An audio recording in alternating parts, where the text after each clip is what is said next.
America Iran మధ్య ఉద్రిక్తతలు నడుస్తున్న వేళ ట్రంప్ ఇప్పుడు క్యూబా నార్త్ కొరియా వైపు తన ఫోకస్ ని మళ్లించడం మరో ఆందోళనకర పరిణామాలకు దారితీస్తోంది. ఈ ఏడాదిలో క్యూబాపై నేషనల్ ఎమర్జెన్సీని ప్రకటించడం క్యూబాలోని కమ్యూనిస్టు ప్రభుత్వానికి అమెరికా ఇస్తున్న వార్నింగ్ గా చూడాల్సింది. అమెరికా జాతీయ భద్రతకు క్యూబా పెద్ద ముప్పుగా మారిందని, ఆ దేశాన్ని తమలో కలిపేసుకుంటామంటూ ట్రంప్ చేస్తున్న వ్యాఖ్యలు ఇప్పుడు ప్రపంచ రాజకీయాల్లో పెను దుమారాన్ని రేపుతున్నాయి. దీనికి తోడు నార్త్ కొరియా పైన వైట్ హౌస్ చాలా గరంగరంగా ఉంది. ఇరాన్ కి కిమ్ జాంగ్ ఉన్ సపోర్ట్ ఇస్తున్నట్లు ప్రకటించడం ఒక కారణమైతే 2017లో అమెరికాపై న్యూక్లియర్ మిసైల్స్ తో దాడి చేస్తామనేలా కిమ్ దుందుడుకు వైఖరితో ప్రవర్తించడం మరో కారణం.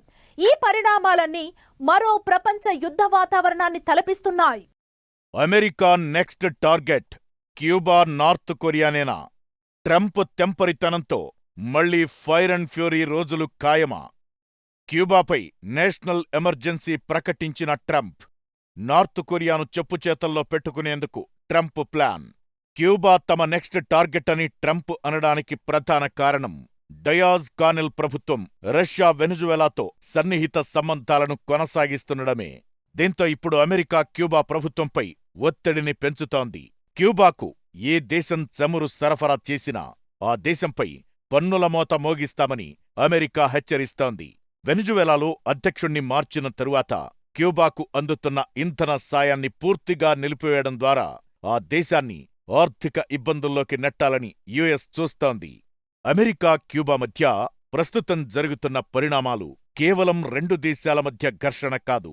ఇది ప్రపంచ రాజకీయాల్లో రెండో కోల్డ్ వార్కు సంకేతమని నిపుణులు హెచ్చరిస్తున్నారు.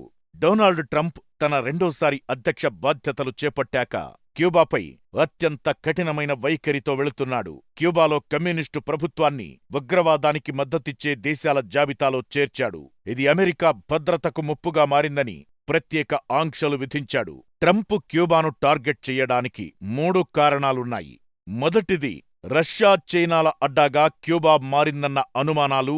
రష్యా తన నిఘా కేంద్రాలను, క్షిపణి వ్యవస్థలను క్యూబాలో ఏర్పాటు చేస్తోందని అమెరికా నిఘా సంస్థలు అనుమానిస్తున్నాయి. చైనా అక్కడ తన ఆర్థిక, రాజకీయ పట్టును పెంచుకోవాలని ప్రయత్నిస్తున్నట్లు అమెరికా భావిస్తోంది. క్యూబా చాలా ఇబ్బందులో ఉన్నది కాబట్టి డొనాల్డ్ ట్రంప్కి ఇది ఒక మంచి అవకాశం. క్యూబాని లొంగేసి ఉన్న కమ్యూనిస్ట్ గవర్నమెంట్లు అవి తీసేస్తే లక్షల మంది అమెరికాలో కూడా క్యూబా నుంచి పారిపోయిన వాళ్ళు వచ్చారు. వాళ్ళు కూడా ఆనందపడతారు. ఒక ఈజీ టార్గెట్ క్యూబా. ఈవేళ ఎవరూ సపోర్ట్ చేయరు. ఆర్థిక వ్యవస్థ ఏమీ అంత బలంగా లేదు. కానీ పెద్ద విజయంగా మాత్రం వస్తుంది.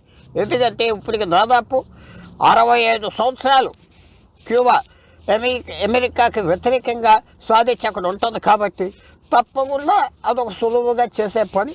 ఆ తప్పకుండా కూడా డొనాల్డ్ ట్రంప్ ఇరాన్ తర్వాత చేస్తాడు. రెండో కారణం వెనుజువెలాతో కనెక్షన్. క్యూబా వెనుజువెలా ప్రెసిడెంట్గా మదురో ఉన్నప్పుడు సైనిక గూఢచర్య సహకారం అందించింది. దక్షిణ అమెరికాలో యుఎస్ వ్యతిరేక దేశాలకు క్యూబా ఒక హబ్లా పనిచేస్తోందని ట్రంప్ కడుపు మంటతో రగిలిపోతున్నాడు. అమెరికాలోని ఫ్లోరిడాలో ఉన్న క్యూబన్ అమెరికన్ ఓటర్లు క్యూబాలో కమ్యూనిస్టు పాలనను అంతం చెయ్యాలని చూస్తున్నారు. వీరి మద్దతు, మెప్పు పొందడం కోసం అమెరికా కొన్ని కఠిన నిర్ణయాలు తీసుకుంటోంది. మూడో కారణం క్యూబా ప్రస్తుత పరిస్థితే. అమెరికా ఆంక్షల వల్ల క్యూబా తీవ్రమైన సంక్షోభంలో కొట్టుమిట్టాడుతోంది. క్యూబాకు పెట్రోల్, డీజిల్ సరఫరా చేసే నౌకలపై అమెరికా నిఘా పెట్టింది. దీనివల్ల అక్కడ రవాణా వ్యవస్థ స్తంభించిపోయింది. పర్యాటకంపై ఆధారపడే క్యూబాకు అమెరికా పర్యాటకుల రాక నిలిచిపోవడంతో ఆదాయం పడిపోయింది. గోధుమలు, పాలు వంటి నిత్యావసరాల కోసం ప్రజలు గంటల తరబడి క్యూలలో నిలబడుతున్నారు. ఆర్థిక కష్టాల వల్ల ప్రజల్లో అసహనం పెరిగి ప్రభుత్వానికి వ్యతిరేకంగా అప్పుడప్పుడు ఆందోళనలు జరుగుతున్నాయి. దీన్ని అమెరికా తనకు అనుకూలంగా మలుచుకుని అక్కడి ప్రభుత్వాన్ని కూలదొయ్యాలన్న ప్రయత్నాల్లో ఉంది. క్యూబాను లొంగదీసుకుంటే మొత్తం కరేబియన్, లాటిన్ అమెరికా ప్రాంతంలో రష్యా, చైనాల ప్రభావాన్ని పూర్తిగా తగ్గించొచ్చన్నది ట్రంప్ ప్లాన్. అయితే ప్రస్తుతం క్యూబా ప్రపంచ దేశాల మద్దతును కూడగడుతూ చాలా స్ట్రాంగ్గా తన గళాన్ని వినిపిస్తోంది. ప్రెసిడెంట్ మిగ్యుల్ డయాజ్ కానెల్ నాయకత్వంలో అమెరికాను ఎదిరించే సంకేతాలే ఇస్తోంది. రష్యా, చైనా, ఇతర ఆసియా, ఆఫ్రికా, యూరోపియన్ దేశాల సాయాన్ని కోరుతోంది. దీంతో పక్కలో బళ్లెంలా క్యూబా తయారయిందని అమెరికా తన నేవీ ఫోర్సును క్యూబాను చుట్టుముట్టేలా చేసి వెనిజువెలాను లొంగదీసుకున్నట్లే క్యూబాపై పట్టు సాధించాలనే గట్టి ప్రయత్నాల్లో వైట్ హౌస్ ఉంది. క్యూబా తర్వాత ట్రంప్ నెక్స్ట్ టార్గెట్ నార్త్ కొరియాపైనే గురిపెట్టాడు. పరోక్షంగా ఇరాన్కి, ప్రత్యక్షంగా చైనాకు సపోర్ట్ చేసే కిమ్ 2017లో చేసిన వ్యాఖ్యలు ఇందుకొక కారణమైతే, అణ్వాయుధాలే రక్షణ కవచమని మరోసారి నోరు పారేసుకోవడం రెండో కారణం.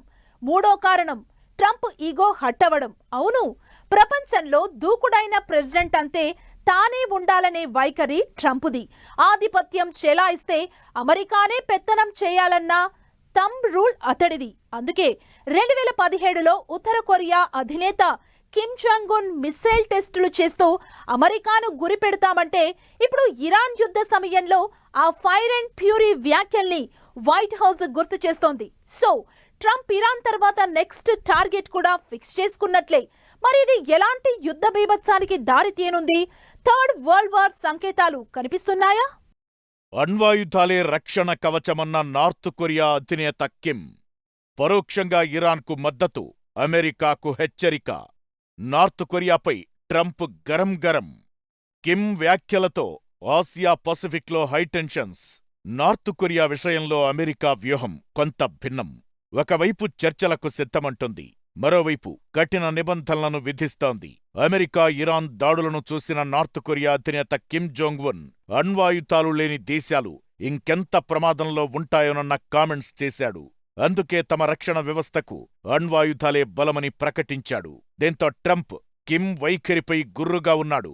మరోపక్క కిమ్ లాంటి దుందుడుకు నాయకుడితో పేచీ కంటే తన చెప్పుచేతల్లో పెట్టుకుంటే భవిష్యత్ రాజకీయ అవసరాలు, తూర్పు ఆసియాలో రాజకీయ బలం పెంచుకోవచ్చన్న వ్యూహం కూడా ఉంది. ప్రస్తుతం చైనాకు నార్త్ కొరియా మద్దతుగా నిలుస్తోంది.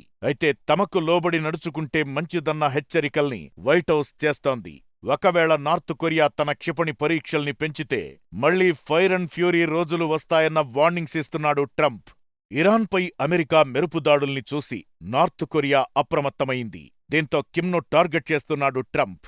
ఒకవేళ నార్త్ కొరియా ఇరాన్కు సైనిక సాయం చేస్తే అప్పుడు అమెరికా నేరుగా రంగంలోకి దిగే అవకాశముంటుంది. ఫైర్ అండ్ ఫ్యూరీ అనేది ట్రంప్ తొలిసారి అధ్యక్షుడిగా ఉన్నప్పుడు 2017లో ఉత్తర కొరియా చేసిన వ్యాఖ్యలకు కౌంటరే.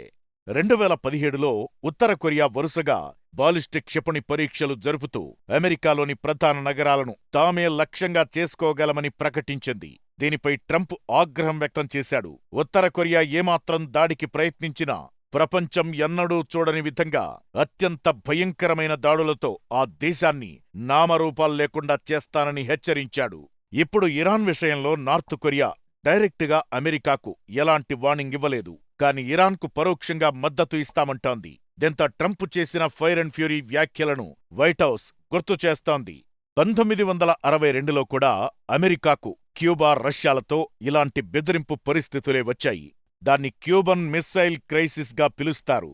అమెరికాకు 90 మైళ్ల దూరంలో ఉన్న క్యూబాలో అప్పటి రష్యా, సోవియట్ యూనియన్ రహస్యంగా న్యూక్లియర్ మిస్సైళ్లను దింపింది. అమెరికాను సెకన్లలో బూడిద చేయగల శక్తి ఈ మిస్సైళ్లకుంది.